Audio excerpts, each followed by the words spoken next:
Good morning all of you. सार्थक पहल बदलाव हमसे है मैं पुनः आप लोगों का एक बार स्वागत है। और सार्थक पहल के माध्यम से हम पढ़ रहे हैं मध्य प्रदेश, और मध्य प्रदेश में भी हमें पढ़ना है आज मध्य प्रदेश के प्रमुख पर्वत श्रृंखला। मध्य प्रदेश की प्रमुख पर्वत श्रृंखला। तो दो पर्वत श्रृंखला का नाम पढ़ने से पहले कोई भी बता सकता है, ऑनलाइन वाला बताएगा। ऑनलाइन वाले दो पर्वत श्रृंखला है। सतपुड़ा पर्वत विंध्याचल, सतपुड़ा और विंध्याचल, सतपुड़ा और विंध्याचल, बहुत बढ़िया। सतपुड़ा और विंध्याचल इन्होंने बोला। और कोई बोल सकता है क्या? मध्य प्रदेश के प्रमुख पर्वत श्रृंखलाएं, जल्दी से बताएं।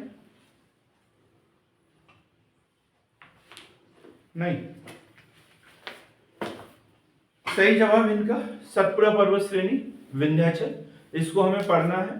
फिर अलग अलग हम पढ़ते रहेंगे कि राजपीपला क्या है, महादेव श्रेणी क्या है, कैमूर क्या है, ये सब, लेकिन सब के सब इसी के पार्ट रहेंगे। दोनों में उत्तर दिशा में कौन सा है? उत्तर में कौन सा है? विंध्याचल और सतपुड़ा। उत्तर में कौन सा है? दक्षिण में कौन सा है? विंध्याचल उत्तर में और सतपुड़ा दक्षिण में। ठीक है।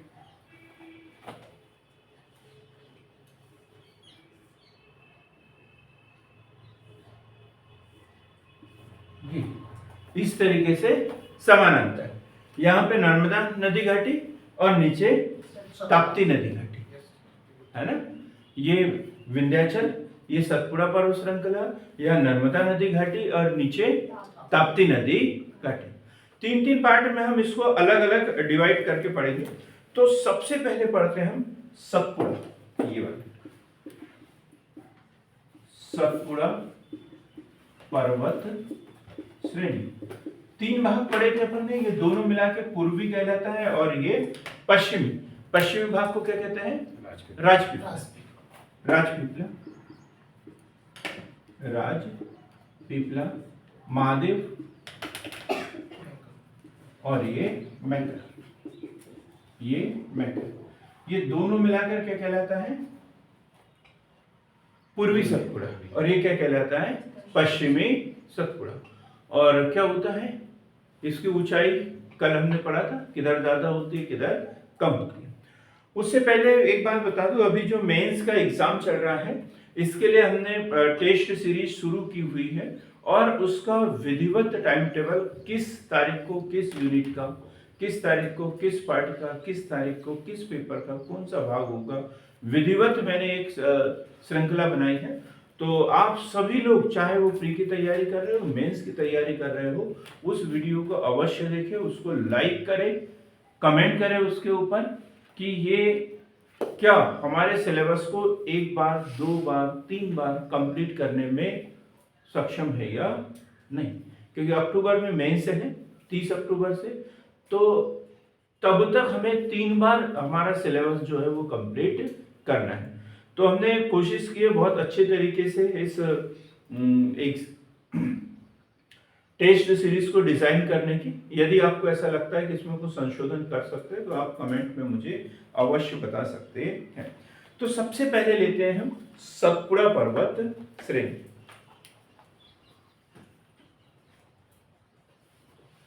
सतपुड़ा पर्वत श्रेणी, सतपुड़ा पर्वत श्रेणी, सतपुड़ा पर्वत श्रेणी। मध्य प्रदेश में दो महत्वपूर्ण पर्वत श्रेणी, विंध्याचल और सतपुड़ा। विंध्याचल और सतपुड़ा के बीच में जो भ्रंश घाटी है, किस घाटी के नाम से जाना जाता है? नर्मदा सोन भ्रंश घाटी, नर्मदा भ्रंश घाटी ही सीधा हम इसे बोलेंगे। तो सबसे पहले हम सतपुड़ा पर्वत श्रेणी की बात करें तो इसकी लंबाई 1120 किलोमीटर, लंबाई 1120 किलोमीटर। लंबाई कितनी है? 1120 किलोमीटर। और कहां से कहां तक? तो मध्य प्रदेश, महाराष्ट्र और गुजरात, मध्य प्रदेश, महाराष्ट्र और गुजरात तक। औसत ऊंचाई 900 मीटर, औसत ऊंचाई 900 मीटर, 900 मीटर। अधिकतम ऊंचाई तो अपने को पता है 1350। कौन सा? धूपगढ़। किस पर्वत, किस पहाड़ी पर? महादेव पहाड़ी पर। किस पर्वत श्रेणी पर? सतपुड़ा पर्वत श्रेणी पर। ये हमें पता है। पहाड़ी और पर्वत श्रेणी हमें याद रखना है, नहीं तो फिर कंफ्यूज हो जाते हैं और फिर गलत हो जाता है, क्योंकि दोनों ऑप्शन में हमें मिलेंगे। तो औसत ऊंचाई 900 मीटर हमने पहले भी पढ़ा, सतपुड़ा पर्वत श्रेणी, लेकिन इस तरीके से याद किया कि किसी ने? सतपुड़ा पर्वत श्रेणी तो पता है, लेकिन इसकी लंबाई 1100 किलोमीटर और ऊंचाई, औसत ऊंचाई 900 मीटर। क्योंकि अब हम मेंस भी ले रहे हैं साथ में, असिस्टेंट प्रोफेसर की भी तैयारी करना है, पता नहीं किस एग्जाम में कैसा क्वेश्चन बन जाए। तो औसत ऊंचाई 900 मीटर। पश्चिम में राजपीपला से लेकर पूर्व में कहां तक? ये क्वेश्चन पढ़ा चुका हूं मैं। पूर्व में मैकल श्रेणी तक। पश्चिम में राजपीपला पहाड़ी से पूर्व में मैकल श्रेणी तक विस्तृत है। अब ये जो सतपुड़ा पर्वत श्रेणी है, किन दो नदियों के बीच में जल विभाजक का कार्य करती है? पूरे सतपुड़ा की बात कर रहे हैं, सिर्फ मैकल की बात नहीं कर रहे हम, सिर्फ महादेव की बात नहीं कर रहे, सिर्फ राजपीपला की बात नहीं कर रहे, पूरे सतपुड़ा पर्वत श्रेणी की बात कर रहे हैं। किन दो नदियों के बीच में जल विभाजक का कार्य करती है? नर्मदा और गोदावरी, वो तो है, ठीक है। मुख्य यहाँ पे एक ऑप्शन यदि आए तो नर्मदा और ताप्ती, क्योंकि दोनों नदियां यहां से, नर्मदा तो यहां से निकलती है, ताप्ती यहां से निकलती है, और दोनों समानांतर बहते हुए कहां पहुंच जाती है? अरब सागर। अरब सागर में खंबात की खाड़ी क्या बनाती है? एस्चुरी बनाती है। क्यों बनाती है? कल पढ़ा था ना, क्योंकि ये भ्रंश घाटी में से बहती है, इसे अपर्दन करने की जरूरत नहीं पड़ती, इसलिए इसमें कोई गाद नहीं होता, इसलिए सीधी जाके चुपचाप जो है वो खंबात की खाड़ी में गिर जाती। क्लियर एकदम? तो किसके किसके बीच में जल विभाजक का कार्य करती है? ये नर्मदा एवं ताप्ती के बीच जल विभाजक का कार्य करती है। नर्मदा एवं ताप्ती नदी के बीच जल विभाजक का कार्य करती है। मेंस में जब हम आंसर लिखते हैं तो इसी तरीके से हमें डाटा डालना पड़ता है बार बार, बहुत सारा, एक एक लाइन में, एक एक लाइन में, एक एक लाइन में, जितना याद है सब उसमें झोंक दो पूरा का पूरा। ये जो पर्वत श्रृंखला की बात करें तो पूर्व से पश्चिम की ओर विस्तार, क्लियर है एकदम। सबसे ऊंची चोटी पढ़ लिया अपन ने। एकमात्र हिल स्टेशन यहाँ पर कौन सा? पचमढ़ी। कितने भागों में बांटा गया है? 3। तो सबसे पहला पार्ट हम पढ़ते हैं मैकल, राजपीपला पढ़ लेते हैं, पश्चिमी भाग कौन सा है? ये राजपीपला। राजपीपला छत्तीसगढ़ में या गुजरात तरफ है? ये गुजरात तरफ है। यह गुजरात तथा मध्य प्रदेश की पश्चिम भाग में बुरहानपुर दर्रे तक विस्तृत है। हम इसकी बात कर रहे हैं, ये गुजरात है।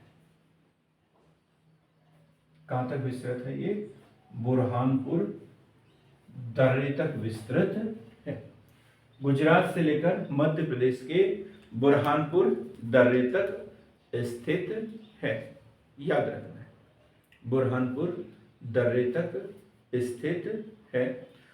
और यहां पर इसका विभाजन देखें तो अखरानी पहाड़ियां,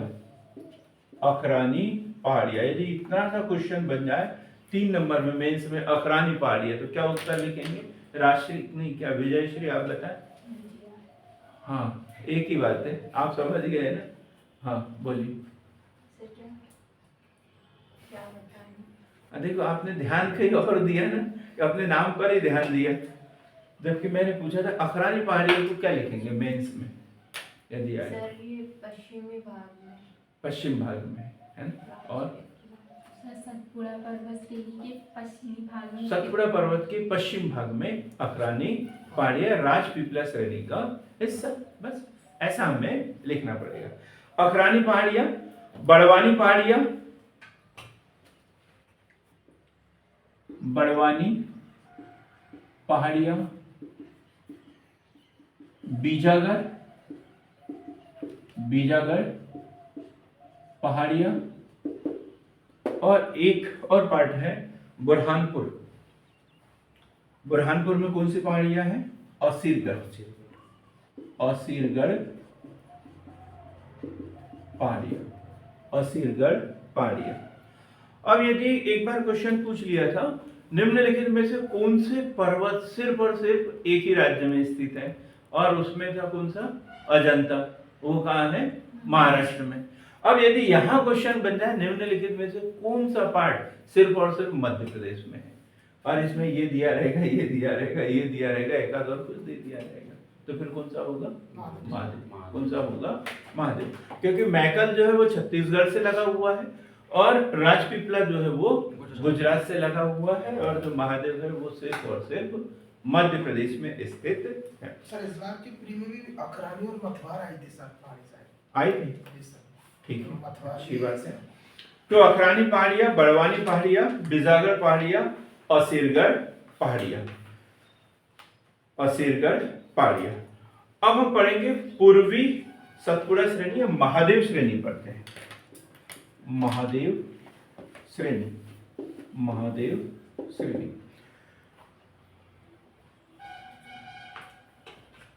ग्वालगढ़ हिल्स एक क्वेश्चन है। ग्वालगढ़, ये क्वेश्चन बहुत बार पूछा गया विभिन्न टेस्ट में। ग्वालगढ़ हिल्स, ग्वालीगढ़ की पहाड़ियां, ये भी काय में आता है? पश्चिम भाग, राजपीपला का हिस्सा है ग्वालीगढ़ पहाड़ियां, ग्वालगढ़ पहाड़ियां।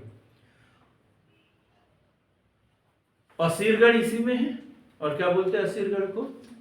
दक्षिण का प्रवेश द्वार। असीरगढ़ दक्षिण का प्रवेश द्वार इसी में स्थित है।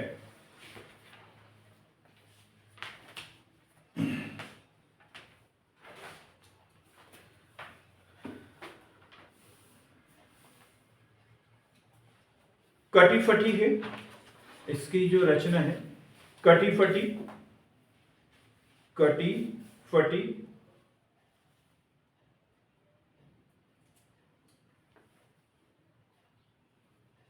निमाड़ का मैदान इसमें स्थित है, ये इसी का बताया पश्चिम राजपीपला, इसकी स्थिति कैसी है? कटी-फटी। निमाड़ का मैदान भी इसी में स्थित है। निमाड़ का मैदान, निमाड़ का मैदान।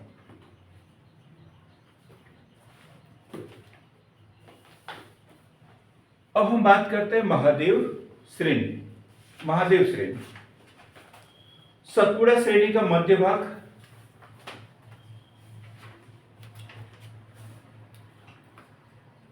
सतपुड़ा श्रेणी का मध्य भाग किस नदी का उद्गम होता है? यहां से ताप्ती नदी का उद्गम, ताप्ती नदी का उद्गम स्थल पचमढ़ी व धूपगढ़, धूपगढ़ यहीं पर है। धूपगढ़ का कितना बताया था? 1350 मीटर। सतपुड़ा, पचमढ़ी को क्या कहते हैं? सतपुड़ा की रानी, सतपुड़ा की रानी। इसका विस्तार यदि देखिए महादेव श्रेणी का, तो मिलेगा होशंगाबाद, छिंदवाड़ा,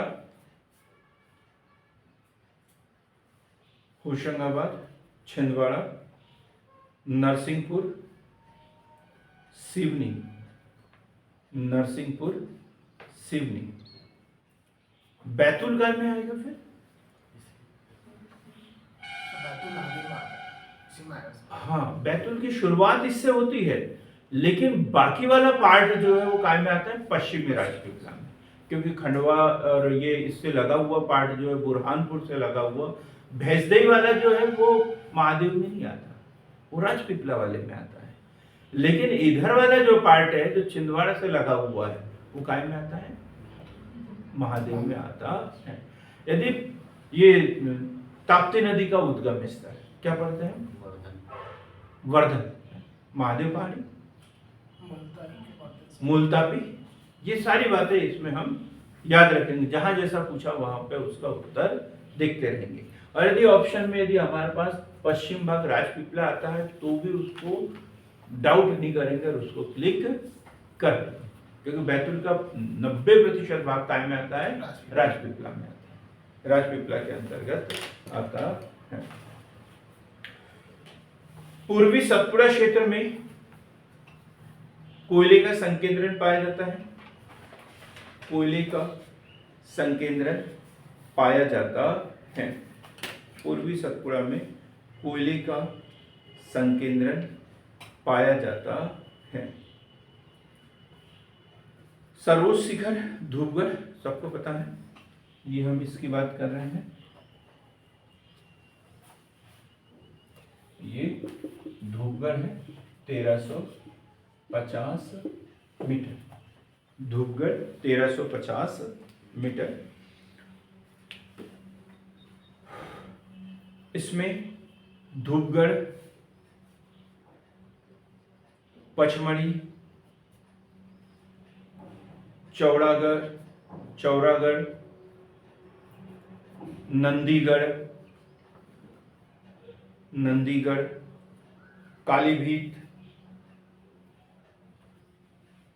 कालीभीत आदि पर्वत चोटियां आती है। ये कालीभीत से बड़ा कंफ्यूजन हो जाता है। ऑनलाइन वाले बताएंगे जरा कालीभीत क्या है? कहीं नाम सुना हो, कहीं पढ़ा हो, कहीं लिखा हो, कहीं देखा हो? फुलवती मैडम आप भी बता सकते हैं।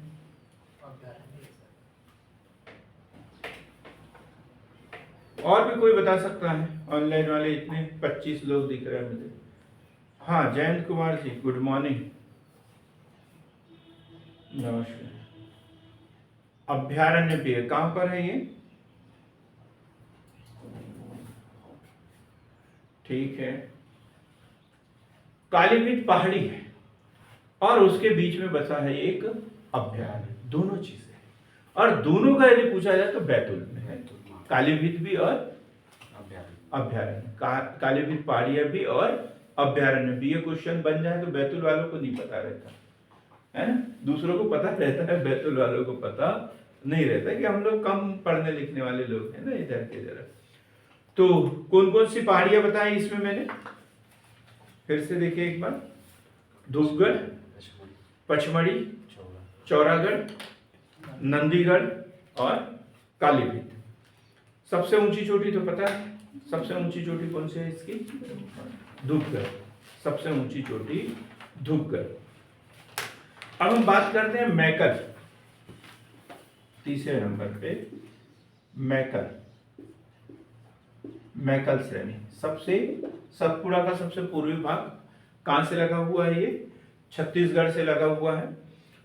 मध्य प्रदेश के पूर्वी भाग में, मध्य प्रदेश के पूर्वी भाग में उत्तर से दक्षिण, मध्य प्रदेश के पूर्वी भाग में उत्तर से दक्षिण, मध्य प्रदेश के पूर्वी भाग में उत्तर से दक्षिण, ये इस तरीके से फैला हुआ है। मध्य प्रदेश के पूर्वी भाग में उत्तर से दक्षिण दिशा में। और कैसा फैला है ये क्वेश्चन पूछा गया है, ये क्वेश्चन पूछा गया है, कैसा फैला है ये? तो ये है अर्ध चंद्राकार। कैसे है ये? अर्ध चंद्राकार, अर्ध चंद्राकार। अर्धचंद्राकार। और कौन सी श्रेणी है यहाँ पर? मैकल तो नाम ही है उसका, अमरकंटक, अमरकंटक है ना? अमरकंटक, अमरकंटक क्षेत्र में नर्मदा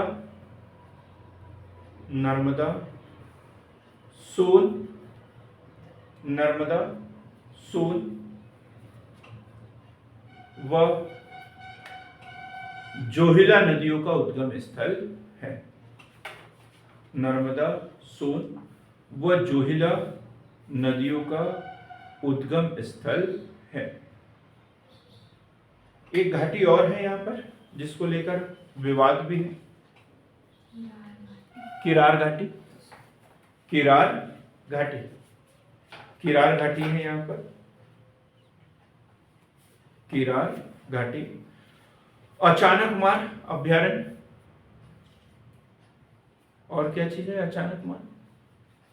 जैव आरक्षित क्षेत्र, पहला पचमढ़ी और दूसरा अचानकमार। मैकल श्रेणी की सबसे ऊंची चोटी कौन सी है? अमरकंटक, है ना? सरल सा क्वेश्चन बन जाता है। बोलते नदियों का उद्गम हुआ है तो ये ढलान होगा, ये वो सारी बातें आ जाती है दिमाग में फिर उस समय। तो सबसे ऊंची चोटी है अमरकंटक। मैकल की सबसे ऊंची चोटी अमरकंटक, 10 मीटर। अमरकंटक। ठीक, कौन कौन सी नदियां बताई मैंने? नर्मदा, सोन और जोहिला। नर्मदा, सोन और जोहिला। अमरकंटक की ऊंचाई कितनी? सब 10 से 1 पढ़ाया था। 1124 किलोमीटर, 1124 मीटर, 1124 मीटर, 1124 मीटर। अधिकांश भाग इसका छत्तीसगढ़ में आता है। सघन वनों से आच्छादित है, सघन वनों से आच्छादित है। जो सतपुड़ा श्रेणी का सबसे चौड़ा भाग जो है वो यही है, सबसे चौड़ा भाग, सबसे चौड़ा भाग, सबसे चौड़ा भाग। अब हम बात करते हैं विंध्याचल पर्वत की। मैकल के बाद में विंध्याचल पर्वत।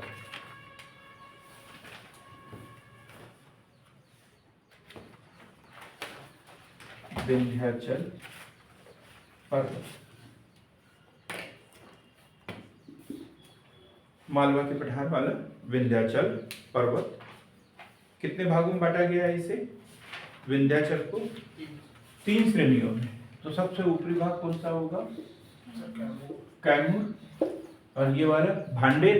कैमूर, भांडेर और विंध्याचल। कैमूर, भांडेर और विंध्याचल। भांडेर और विंध्याचल। तो यही कैमूर भी फिर उधर फैला हुआ है झारखंड तक, झारखंड बिहार तक। तो अब हम पढ़ेंगे सबसे पहले पश्चिम से विंध्याचल पढ़ते हैं।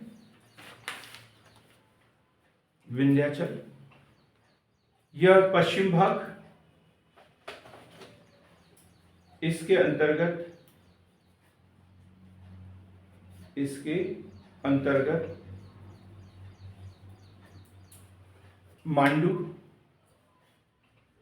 मांडू, असरफी पहाड़ियां, वाचू पॉइंट, काकरी बर्डी, सलकनपुर, भीमबेटका,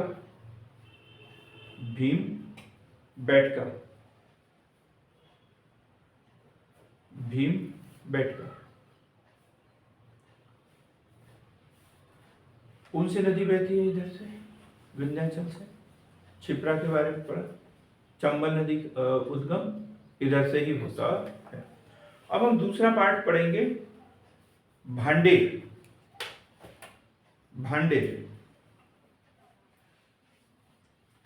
भांडेर की बात करते हैं तो ये विंध्याचल का क्या होगा, मध्य भाग। 3 नंबर का क्वेश्चन आता है भांडेर श्रेणी क्या है, तो विंध्याचल का मध्य भाग।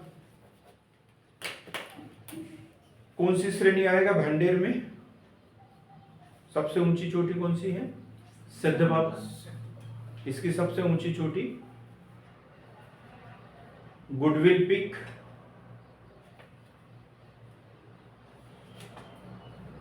Goodwill Peak 752 metre.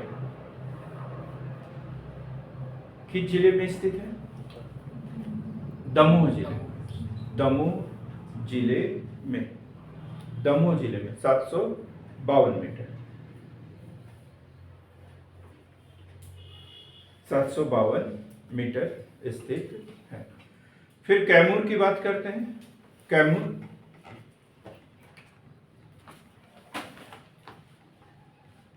विंध्याचल का पूर्वी भाग है, विंध्याचल का पूर्वी भाग, कैमूर विंध्याचल का पूर्वी भाग। इसके अंतर्गत त्रिकुटा पर्वत,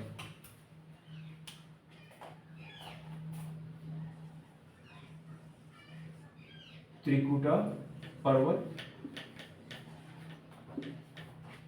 त्रिकुटा पर्वत कहां पर है त्रिकुटा पर्वत, सतना सतना। और सतना के पास में क्या है, मैयर मैहर है ना? मैहर किस पहाड़ी पर स्थित है, त्रिकुटा पर्वत। याद रखना, ऐसे क्वेश्चन हमें देखना होता है। मैहर। गिद्धराज पर्वत ये सतना में है, गिद्धराज पर्वत सतना। केन नदी का उद्गम स्थल है, और यहां से एक बड़ा महत्वपूर्ण इंपॉर्टेंट क्वेश्चन बनता है, ये जो कैमूर है किन नदियों के बीच में जल विभाजक का कार्य करती है, किन 2 नदियों के बीच में जल विभाजक का कार्य करती है। नहीं, गोदावरी कहाँ आएगी, सोन और यमुना, सोन और यमुना, या गंगा और यमुना भी बोल सकते हैं, क्योंकि सोन नदी कहाँ जाएगी, गंगा नदी में।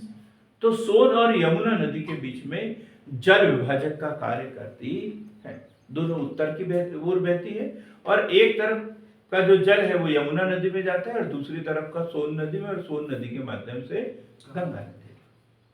कैमूर किन 2 नदियों के बीच में, सोन और यमुना नदियों के बीच में जल विभाजक का कार्य करती है। और भी कुछ छोटी छोटी बातें लिखेंगे।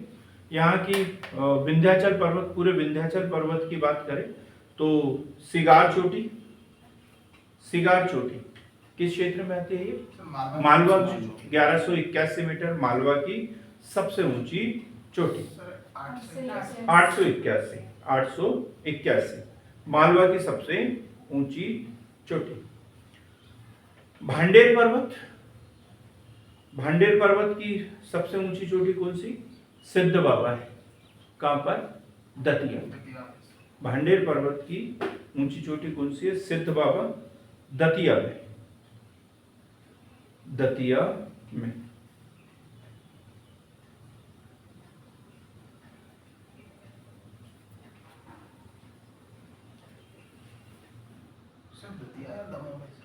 हाँ,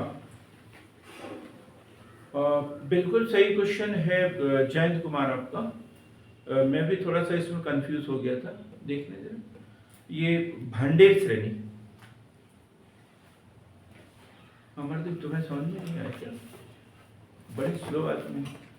भांडेर श्रेणी मेरे ख्याल से दतिया में है, और सद्भावना शिखर जो है वो दमोह, यही तो बात चल रही है। सर आपने भी यही लिखा है। हाँ, यही लिखवा है ना, लेकिन थोड़ा सा ऊंचाई को लेकर कंफ्यूजन है। 1172 है सर, इसकी 1172 मीटर है, बिल्कुल ठीक, 1172 मीटर है, 1172 मीटर।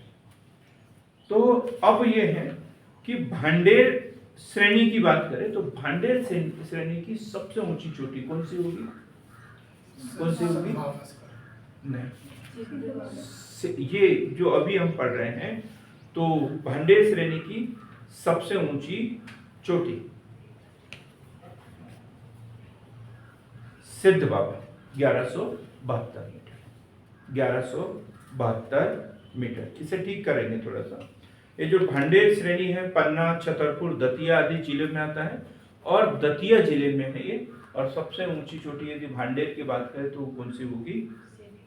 सिद्ध बाबा 1172 मीटर। ठीक, क्लियर है एकदम? जयंत कुमार आप कुछ बोलना चाह रहे हैं? ठीक ठीक। एक और पर्वत श्रेणी जो मध्य प्रदेश के उत्तरी भाग में इधर आएगी, कौन सी होगी ये? अरावली, तीसरी अरावली का पार्ट। अरावली वैसे ये राजस्थान, गुजरात, दिल्ली, हरियाणा होते हुए ऊपर की ओर है, लेकिन कुछ पार्ट जो है ये यहाँ पर पढ़ेंगे हम। अरावली पर्वत श्रेणी। पर्वतों की उत्पत्ति के आधार पर ये सबसे प्राचीन पर्वत, भारत का सबसे प्राचीन पर्वत कौन सा है? अरावली। लिखेंगे इसमें, भारत का सबसे प्राचीन पर्वत मालवा के उत्तर पश्चिम भाग में स्थित, मालवा के उत्तर पश्चिम भाग में स्थित है। ये कुछ जिले यहां से थोड़ा सा टच करते हैं, मंदसौर, नीमच वाला पार्ट। मध्य प्रदेश के नीमच, मंदसौर, रतलाम से होकर गुजरता है। सबसे ऊंची चोटी कौन सी है इसकी? अरावली पर्वत की गुरु शिखर। कहां पर है ये? माउंट आबू, माउंट आबू पे है। माउंट आबू 1158 किलोमीटर, लेकिन ये मध्य प्रदेश में नहीं है। ये कहां पर है? राजस्थान। राजस्थान में। ये क्वेश्चन अक्सर पूछा जाता है, माउंट आबू कहां है, गुरु शिखर ये वो। तो राजस्थान, माउंट आबू। ज्यादा हमें पढ़ने की जरूरत नहीं है इसे। अब हम कुछ छोटे छोटे पार्ट पढ़ेंगे। धूपगढ़, इसको एक मतलब फैक्ट के रूप में कहीं नोट करेंगे, महत्वपूर्ण क्वेश्चन होने वाले हैं ये। प्री के हिसाब से कोई भी एग्जाम में पूछा जा सकता है। तो धूपगढ़ कितना मीटर? 1350, कहीं 1352 भी लिखा, वो मिल सकता है। 1350 मीटर। महादेव पर्वत श्रेणी, महादेव पर्वत श्रेणी। क्या बोलते हैं इसका उपनाम क्या है? सतपुड़ा की रानी भी बोलते हैं इसे, पचमढ़ी सतपुड़ा की रानी। फिर चौरागढ़ चोटी, चौरागढ़ चोटी, चौरागढ़ चोटी कहां पर है ये? किस जिले में आता है चौरागढ़? हाँ, क्या क्या बोले? जबलपुर में नहीं, गलत। होशंगाबाद, चौरागढ़ होशंगाबाद। और इसकी ऊंचाई है 1326 मीटर, 1326 मीटर। फिर सिद्ध बाबा, अभी पढ़ा अपन ने, सिद्ध बाबा, सिद्ध बाबा 1172 मीटर, 1172 मीटर। किस पर्वत श्रेणी में है ये? अभी थोड़ी देर पहले बताया, भांडेर में। और इससे बोला जाता है बुंदेलखंड की सबसे ऊंची चोटी, बुंदेलखंड की सबसे ऊंची चोटी सिद्ध बाबा। जैसे जैसे हम आगे बढ़ते जाएंगे हमारी हर बात क्लियर होते चल जाएगी, हर कंफ्यूजन हमारा दूर होते चल जाएगा। किस जिले में है ये? दतिया जिले में। ठीक है, भांडेर, सिद्ध बाबा। अमरकंटक की पहाड़ी, अमरकंटक की पहाड़ी कितना बताया था इसकी ऊंचाई? 1124, 1124। और किस श्रेणी में आती है? मैकन, सतपुड़ा पर्वत श्रेणी की मैकन में। मैकन। सिगार की बात करें हम, सिगार चोटी, सिगार, अगला सिगार। तीन ही बातें तो लिखवा रहा हूं मैं, 3 बातें लिखवा रहा हूं। आप चाहो तो इसे ऐसे बना सकते थे, क्या? नाम, ऊंचाई और स्थिति। कहाँ स्थित है? 3 ही बातें लिखा रहा हूं ना, तो इस तरीके से आप बना सकते हैं इसको। सबसे पहले क्या बताया था मैंने? धूपगढ़, क्रम से बता रहा हूं, ऊपर से घटते क्रम में।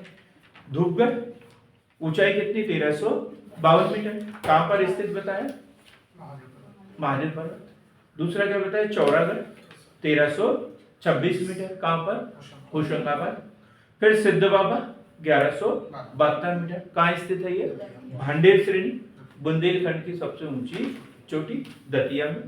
फिर अमरकंटक की पहाड़ी, कितनी ऊंचाई? 1124 मीटर। कहां पर है ये? मैकल श्रेणी। सिगार चोटी 881 मीटर। और विंध्याचल पर्वतमाला,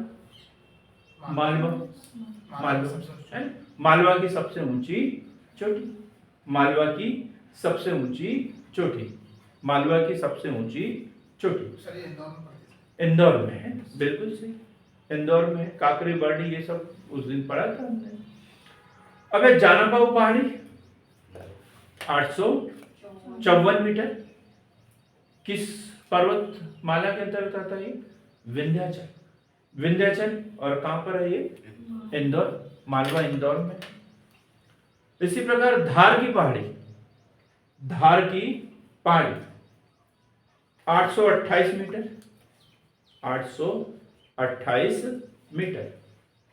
धार की पहाड़ी, धार की पहाड़ी कितनी है?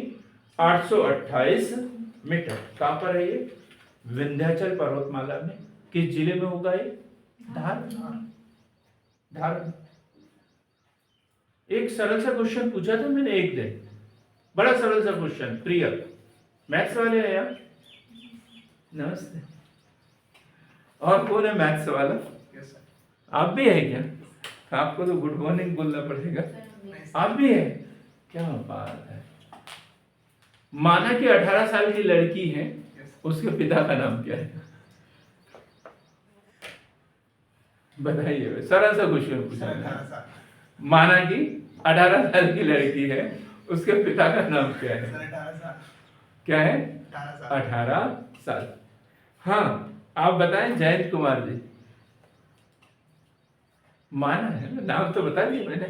माना एक व्यक्ति का नाम है, उसकी 18 साल की लड़की है। माना कि 18 साल की लड़की है। तो जयंत कुमार, आप फेसबुक पे एक्टिव रहते हैं, क्या बात है। तालियां बजाए जयंत कुमार के लिए। हाँ, बहुत बढ़िया। आप अच्छे स्टूडेंट हैं, इसमें कोई शक नहीं है। इसे बोला जाता है तर्क शक्ति। बस माना कि 18 साल की बेटी है ना, तो उस लड़की के पिता का नाम क्या है? माना। तो एक्टिव रहना बहुत जरूरी है। तो धार की पहाड़ी पढ़ लिया हमने कि वो धार में ही है, और वो ऐसे ही क्वेश्चन है। इसके बावजूद कुछ लोग उल्टा सीधा कर सकते हैं, उत्तर देते हुए भी उल्टा सीधा कर सकते हैं। तो धजारी चोटी पढ़ा था हमने। ये धजारी चोटी 810 मीटर, विंध्याचल पर्वतमाला में है। और कहां पर है ये? इंदौर में है, मालवा में, इंदौर में स्थित है। गुडविल चोटी, ये भी पढ़ लिया मैंने। गुडविल, सद्भावना शिखर, सद्भावना शिखर, ये 752 मीटर, विंध्याचल पर्वतमाला, दमोह में है। किस भौतिक विभाग की सबसे ऊंची चोटी है ये? पढ़ा ना हमने, कल पढ़ा। हाँ, रीवा पन्ना। रीवा पन्ना के पठार की सबसे ऊंची चोटी है। यही कंफ्यूजन था बीच में अभी जब पढ़ रहे थे। सद्भावना शिखर, गुडविल पिक। और भी यदि बात करें, जैसे गिद्धराज पर्वत हमने पढ़ा अभी। गिद्धराज पर्वत कहां पर बताएं? सतना में। याद रखना है बराबर हमें छोटी छोटी बातें। गिद्धराज पर्वत जो है मध्य प्रदेश के सतना जिले के रामनगर तहसील में गिद्धराज पर्वत। गिद्धराज पर्वत। भोपाल कितनी पहाड़ियों पर बसा हुआ है? 5 पहाड़ियों पर बसा हुआ है। 5 पहाड़ियों पर बसा हुआ है। भोपाल कितनी बार गए हैं मिलता? हम तो भोपाल के रहने वाले हैं क्या? यहाँ तो आपसे मिलने के लिए आ गए क्या ना, आपकी शक्ल देखने के लिए। तो बता देना कितनी पहाड़ी है भोपाल में, कौन कौन सी है? हाँ हाँ, और नेवारे हिल्स। ठीक है, तो भोपाल 5 पहाड़ियों पर बसा हुआ है। Shamla hills, Arera hills, Katara hills, क्या क्या बताया मैंने? Shamla hills, Arera hills, Katara hills, Idgah hills और नेवोरी हिल्स। ये भूल जाते हैं नेवोरी। 5वां नाम याद रखना है, नेवोरी हिल्स। नेवोरी हिल्स। लांजी की पहाड़ी है लांजी हिल्स, ये क्वेश्चन में पूछा गया है। लांजी की पहाड़ी है लांजी हिल्स, कहां पर है? बालाघाट। बालाघाट, बालाघाट, लांजी, लांजी हिल्स कहां पर? बालाघाट। लमेटा हिल्स कहां पर है? जबलपुर। लमेटा हिल्स, जबलपुर। ग्वालियर का पुराना नाम क्या है? गोपांचल। गोपांचल क्या है? वहां पर एक पर्वत है, गोपांचल पर्वत। फ्रंट ऑफ इंडिया जो, हाँ वहीं पर। ठीक, बहुत बढ़िया। जो ग्वालियर का किला जो है वो यहाँ पर स्थित है, गोपांचल पर्वत पर। त्रिकुटा पर्वत बता दिया मैंने। मैहर में शारदा मंदिर किस पर्वत पर स्थित है? त्रिकुटा पर्वत पर। भारत के राष्ट्रगान में किस पर्वत श्रेणी का नाम आता है? विंध्याचल। विंध्याचल सा भाल नर्मदा। बहुत बढ़िया, बहुत बढ़िया। मध्य प्रदेश के राष्ट्रगान में भी और मध्य प्रदेश गान में भी आता है। मध्य प्रदेश गान में भी विंध्याचल सा भाल नर्मदा, ये लाइन मैंने मध्य प्रदेश गान की बताई थी, है ना? और राष्ट्रगान में भी। ठीक, विंध्य हिमाचल यमुना। हाँ, विंध्य हिमाचल यमुना गंगा। मालवा पठार की सबसे ऊंची चोटी पढ़ ली अपन ने, सिगार। मालवा के पठार की सबसे ऊंची चोटी सिगार। कुछ क्वेश्चन यदि हम और देखें, शहडोल किस पठार के अंतर्गत आता है? शहडोल किस पठार के अंतर्गत आता है? बघेलखंड का पठार। शहडोल किस पठार के अंतर्गत आता है? बघेलखंड का पठार।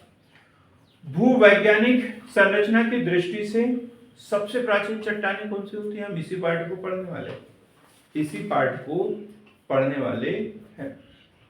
सबसे प्राचीनतम चट्टानें आर्कियन क्रम की चट्टानें। आर्कियन क्रम की चट्टानें। हम पढ़ेंगे मध्य प्रदेश की भूगर्भिक संरचना। मध्य प्रदेश की भूगर्भिक संरचना। चट्टानें क्या होती है? कोई बता सकता है चट्टानें क्या है? ये कठोर भाग जो धातु में अक्सर चट्टान कहलाते हैं। क्या? वे कठोर भाग हाँ, जो धातु नहीं है चट्टान कहलाते हैं। जो धातु नहीं है यस चट्टान कहलाता है। कठोर भाग हो जरूरी है क्या? एकदम कठोर हो जरूरी है क्या? यस जो धातु नहीं है वो तो ठीक है, क्योंकि चट्टानों से धातु का निष्कर्षण नहीं होते। करने के बाद में उसमें चट्टानों के बीच में भी धातुएं पाई जाती हैं, लेकिन धातु वाले पार्ट को अलग करने के बाद जो है वो चट्टानें कहलाती है। कोई बता सकता है चट्टानें वे परतें जिससे इस धरातल का निर्माण हुआ है, और धातु नहीं है, सब चट्टानें। मिट्टी भी तो उसी के अंतर्गत आती है, यस सर। है ना? तो कठोर वाला शब्द थोड़ा सा मुझे डाउटफुल लगा, बाकी सब ठीक, बाकी सब ठीक। तो भूगर्भिक संरचना की बात कर रहे हैं और उसमें पढ़ना है हमें चट्टानें। इस पार्ट को हम जब भारत के संदर्भ में पढ़ेंगे तब हम डिटेल में पढ़ेंगे चट्टानें क्या है ये वो। अभी हम सिर्फ मध्य प्रदेश में कौन कौन सी चट्टानें पाई जाती हैं इसके विषय में ही हम चर्चा करेंगे। वैसे चट्टानें मूल रूप से 3 प्रकार की है, ये सबको पता है, कल भी बताया था मैंने। यस कौन कौन सी? आग्नेय चट्टान, आग्नेय, अवसादी और कायांतरित। कायांतरित। आग्नेय चट्टान को क्या बोला जाता है? मूल चट्टान। अवसादी को क्या बोला जाता है? तलछट, तलछट चट्टान। और कायांतरित को क्या बोला जाता है? रूपांतरित चट्टान। ये जैसी है ना जो चट्टान अभी दिख रही है उसके आधार पर, लेकिन चट्टानों की उत्पत्ति के आधार पर इनका अलग अलग प्रकार हमें देखने को मिलेगा। आग्नेय चट्टान को मूल चट्टान क्यों कहते हैं? इन्हीं चट्टानों में सर सबका जन्म हुआ है। इन्हीं चट्टानों से सबका जन्म हुआ है। कैसे? अपरदन के कारण से। अपरदन के कारण। लेकिन आग्नेय चट्टान मूल चट्टान, क्योंकि जब धरातल का निर्माण हुआ, पृथ्वी जो है सूर्य से अलग हुआ तो पूरा तप्त लावा था, यस सर। है? और वो लावा धीरे धीरे ठंडा हुआ तो उससे जो चट्टानें बनी उसे क्या कहते हैं? आग्नेय। आग, आग्नेय मतलब आग। आग्नेय का मतलब क्या है? आग। आग के ठंडे होने से जो चट्टानें बनी है वो आग्नेय है, ये मूल चट्टान है। सर्वप्रथम इन्हीं चट्टानों का निर्माण हुआ है। और फिर क्या हुआ? अपक्षय, अपरदन, और ये चट्टानें टूटती फूटती गई। अपक्षय मतलब चट्टानों का अपने ही स्थान पर टूटना फूटना। अपरदन क्या है? हवा, पानी या अन्य किसी स्रोत से उन टूटे हुए टुकड़ों का एक स्थान से दूसरे स्थान पर जाकर बहना। और फिर निक्षेपण। निक्षेपण क्या होता है? वहां पर छोड़ देना। जैसे नदियां, मैदानी क्षेत्र से जो नदियां बहती है वो डेल्टा बनाती है तो क्या करती है? अपने गाद का निक्षेप करती है, जमा करती है। तो यही है, निक्षेपण से क्या बनता है? अवसादी चट्टान। निक्षेपण से क्या होगा? अवसादी चट्टान। जो नदी घाटियां वगैरह होती है, डेल्टा क्षेत्र होते हैं। अभी आग्नेय चट्टानों का अपरदन होता है, इनका अपरदन होता है, और फिर निक्षेपण जहां होता है वहां क्या बनती है? अवसादी चट्टान। फिर परत दर परत, इसे परतदार चट्टान भी कहते हैं। तलछट को क्या बोलते हैं? परतदार चट्टान। इस साल बारिश हुई, खूब बहते हुए चली गई, एक परत बन गई। फिर दूसरे साल बारिश हुई, फिर जितना निक्षेप हुआ उसकी दूसरी परत बन गई, फिर तीसरे साल। तो ऐसे धीरे धीरे समय के अनुसार, जैसे मिट्टी को कहीं खोदते हैं ना, ऐसे पहाड़ी को तो देखो अलग अलग कलर में हमें वो उसकी सतह दिखाई देती है, तो वो परतदार चट्टान, इसे क्या बोलते हैं? परतदार चट्टान। फिर यदि 1000 साल 2000 साल तक वहां निक्षेप ही निक्षेप होता रहे, धरातल में परिवर्तन तो होता ही रहता है, और फिर वो ताप और दाब से बदलकर क्या बन जाती है? कायांतरित चट्टान। क्या बन जाती है वो? कायांतरित चट्टान। तो इस तरीके से 3 प्रकार की चट्टानें, मूल रूप से 3 प्रकार की चट्टानें हैं। अब हम बात करेंगे आर्कियन क्रम की चट्टानें। सबसे पहले आर्कियन क्रम की चट्टानें। आर्कियन क्रम की चट्टानें। नंबर 1, देखो ये निर्माण क्रम का बता रहा हूं मैं। मध्य प्रदेश में सबसे प्राचीन चट्टानें पाई जाती है। जो भूपटल का निर्माण हुआ है उसमें जिन सबसे पहले जिन चट्टानों का निर्माण हुआ था वो मध्य प्रदेश में देखने को मिलती है। मध्य प्रदेश प्रायद्वीपीय पठार का भाग भी है, तो सबसे प्राचीन चट्टानें यहाँ देखने को मिलती है। तो सबसे पहले हम पढ़े आर्कियन चट्टानें, या इसे बोला जाता है आद्य महाकल्प चट्टान। आद्य महाकल्प चट्टान। निर्माण प्री कैम्ब्रियन काल में। निर्माण प्री कैम्ब्रियन काल में। निर्माण प्री कैम्ब्रियन काल में। Pre Cambrian. यदि 4 प्रकार की चट्टानें दी रहेगी मध्य प्रदेश की, और उसमें पूछा जाए सबसे प्राचीन चट्टान कौन सी है, तो ये होगी आर्कियन क्रम की चट्टानें या आद्य महाकल्प क्रम की चट्टानें। आग्नेय चट्टानों के रूपांतरण के कारण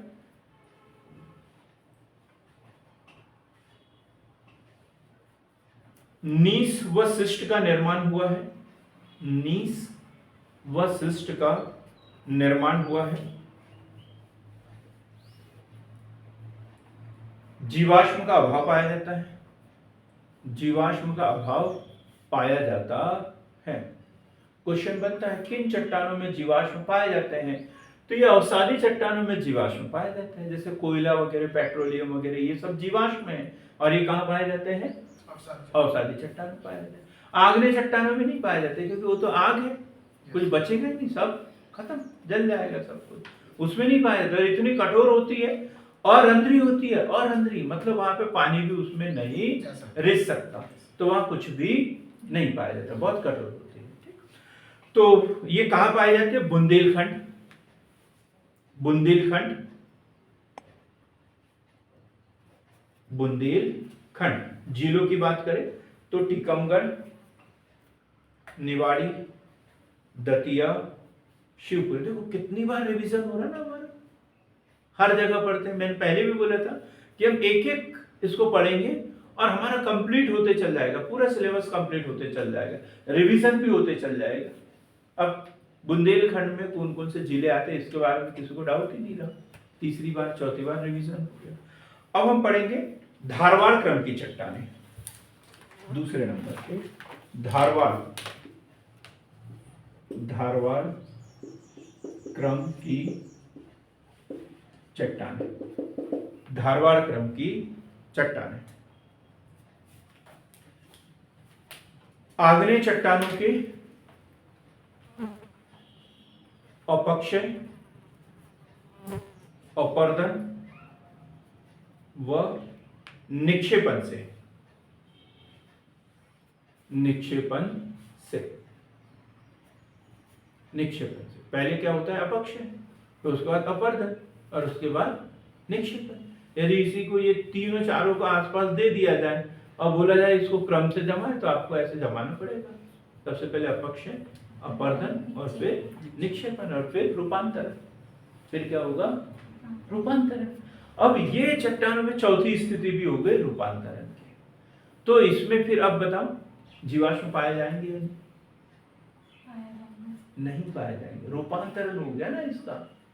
मतलब इतनी प्राचीन चट्टानें शुरुआती आग्नेय चट्टानों की अवसाद है ये, इसमें जीवाश्म नहीं पाए जाते। अत्यधिक प्राचीन होने के कारण जीवाश्म का अभाव, अत्यधिक प्राचीन होने के कारण जीवाश्म का अभाव। और 3 भागों में बांटा गया है इसे, और एक क्वेश्चन पूछा जाता है। तो सबसे पहला है संकोली क्रम। संकोली क्रम कहां पर है? ये संकोली क्रम जबलपुर क्रम, जबलपुर, छिंदवाड़ा भी बोल सकते हैं, ऐसा कुछ नहीं है, जबलपुर से छिंदवाड़ा तक विस्तृत है। दूसरा चिल्पी क्रम, चिल्पी श्रेणी, बालाघाट, बालाघाट, सिवनी, छिंदवाड़ा, चिल्पी श्रेणी। और फिर है सौसा श्रेणी, ये छिंदवाड़ा में। चिल्पी कहां पर? बालाघाट, और सौसर, सौसर कहां आता है?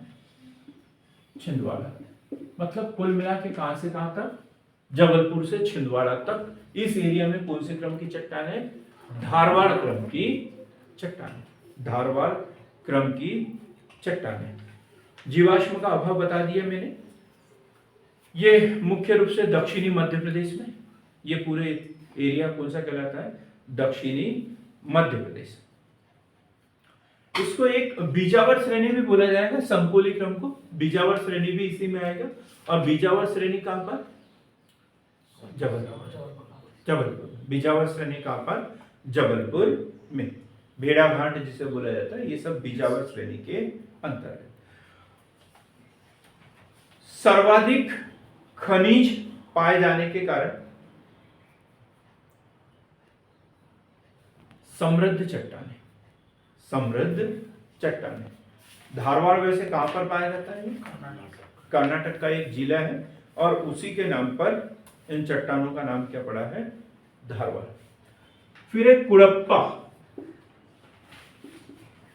कुड़प्पा क्रम की चट्टान, कुड़प्पा क्रम की चट्टान।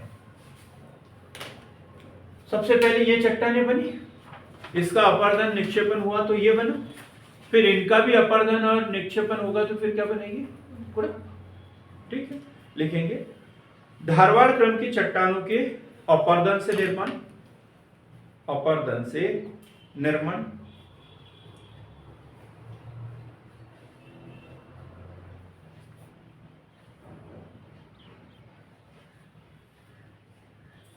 कौन सा खर, इसका एरिया यदि देखें, एरिया कुड़प्पा रीवा से चंबल तक, रीवा से चंबल तक अर्थात पन्ना, सतना, छतरपुर, ग्वालियर, इस जिलों में ये चट्टानें पाई जाती हैं। ये जो बीजावर श्रेणी जो हमने यहाँ जबलपुर के पास में बोला था, वहां पे भी संगमरमर है और मुख्य रूप से संगमरमर इधर भी मिलता है। ठीक है, तो इसे क्या बोला जाता है, बीजावर श्रेणी, बीजावर श्रेणी की चट्टान, बीजावर श्रेणी की चट्टान। और कौन सा खनिज पाया जाता है इसमें, हीरा, हीरा, बीजावर, वज्र करूर। एक क्वेश्चन पूछा था इस साल मेंस में, मध्य प्रदेश की हीरा खनन योजना का विस्तार से वर्णन कीजिए।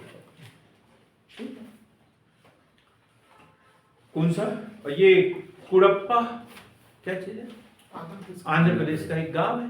सबसे पहले वहां चट्टानें पाई गई थी, इसलिए इसका नाम क्या पड़ा, कुड़प्पा क्रम की चट्टान। इसके बाद है विंध्यन चट्टान, विंध्यन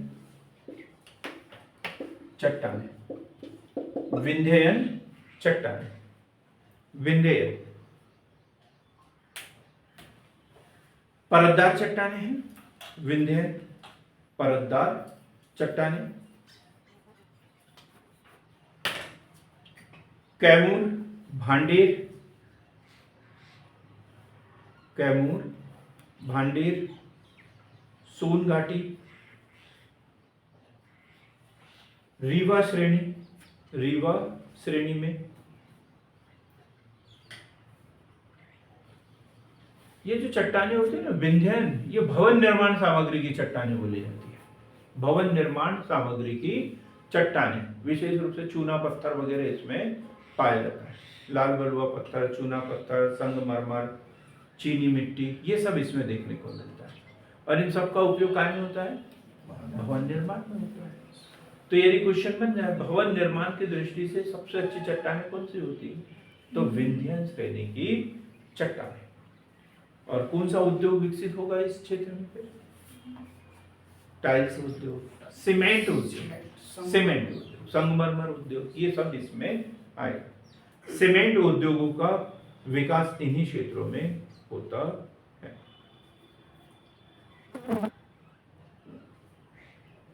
फिर है दक्कन ट्रेप, ये तो हमने बता दिया, Deccan trap, Deccan trap, trap यानी क्या होता है, कैद, ट्रेप यानी क्या होता है, कैद, ट्रेप यानी क्या होता है, कैद। अब क्या है यहाँ पर, ये खनिज पदार्थ तो बहुत सारे रखे हुए थे नीचे, खनिज पदार्थ बहुत सारे रखे हुए थे, लेकिन क्या हुआ यहाँ पर ज्वालामुखी उद्गार हुआ और इसके ऊपर ये लावा की परत दर परत, परत दर परत, परत दर परत जमते चला गया, हजारों मीटर की ऊंचाई तक लावा जमते चला गया। और ठंडा होकर कौन सी चट्टानें बनती है उससे, आग्नेय चट्टानें। अब ये बोलता है हिम्मत है तो निकाल ले मेरे को, हिम्मत है तो निकाल ले मेरे को। और वो कैसा होगा, एकदम सुरक्षित पिंजरे में, यहाँ तक खुदाई करना संभव नहीं है। और खुदाई करेंगे भी तो 100 रुपए का मटेरियल निकलेगा और 5000 रुपए उसको निकालने में खर्च होंगे, तो हम क्यों निकाले फिर। तो इसलिए इन चट्टानों को क्या बोला जाता है, दक्कन ट्रैप। क्योंकि ट्रैप हो गया है लावे के कारण, परत दर परत उसके ऊपर लावा चढ़ते चला गया। दक्कन ट्रेप चट्टानें लिखेंगे दक्कन ट्रेप के विषय में। क्रिटेशियस युग में ज्वालामुखी क्रियाएं हुई। क्रिटेशियस युग में ज्वालामुखी क्रियाएं हुई जिसके फलस्वरूप दक्कन ट्रेप चट्टानों का निर्माण। फिर इस क्षेत्र में मृदा कौन सी मिलेगी? काली से काली, ठीक है, काली मृदा वाला क्षेत्र, काली मृदा का निर्माण हुआ। इन्हें बेसाल चट्टान भी कहा जाता है। और किस एरिया में मिलेगा ये? मालवा मालवा, मध्य प्रदेश के मालवा में पाई जाती है। मध्य प्रदेश के मालवा में पाई जाती है। फिर है गोंडवाना शैल समूह। गोंडवाना शैल समूह,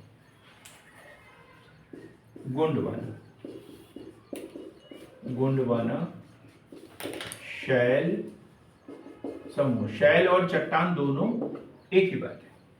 गोंडवाना शैल समूह ये ठेठ अवसादी चट्टान है। ठेठ अवसादी चट्टान और बाद वाली है, इसमें जीवाश्म वगैरह सब कुछ भरपूर मात्रा में मिलेंगे।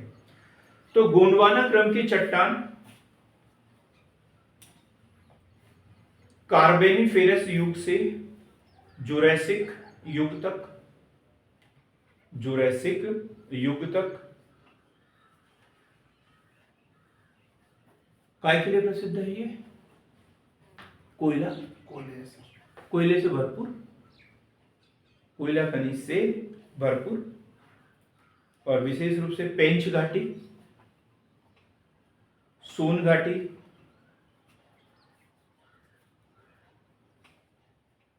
पचमढ़ी महादेव श्रेणी, तवा नदी घाटी। क्लियर है एकदम? दोनों तीनों बातें लिख ली। अब हम लास्ट में लिखेंगे टर्शियरी चट्टानें या तृतीयक शैल समूह भी कहते हैं इसे। टर्शियरी या तृतीयक शैल समूह, तृतीयक शैल समूह, तृतीयक शैल समूह सबसे नवीन चट्टान है। सबसे नवीन चट्टानें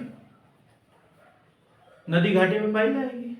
तो ये मिलती है नर्मदा सोन नदी घाटी में, नर्मदा सोन नदी घाटी में, या गोंडवाना महाद्वीप जिसे कहते हैं, गोंडवाना क्षेत्र में भी ये देखने को मिलती है। अगला जो टेस्ट होगा संडे को होगा और उस समय मैं इससे संबंधित क्वेश्चन पूछूंगा। पूरा भूगोल से संबंधित, भूगोल का टेस्ट होगा। तो बिल्कुल रिवीजन करते रहे। ये प्री वालों के लिए निर्देश था, मैथ्स वालों के लिए नहीं। तो आज के लिए इतना ही। मिलते हैं कल ऐसी बेहतर क्लास के साथ में। सार्थक पहल के साथ जुड़ने के लिए, बने रहने के लिए बहुत बहुत धन्यवाद। मेरा एक निवेदन रहेगा कि हमारे वीडियो को शुरू से अंत तक देखा करें, और यदि हम देखते हैं तो कमेंट अवश्य करें कि आज की क्लास आप लोगों को कैसे लगी। धन्यवाद।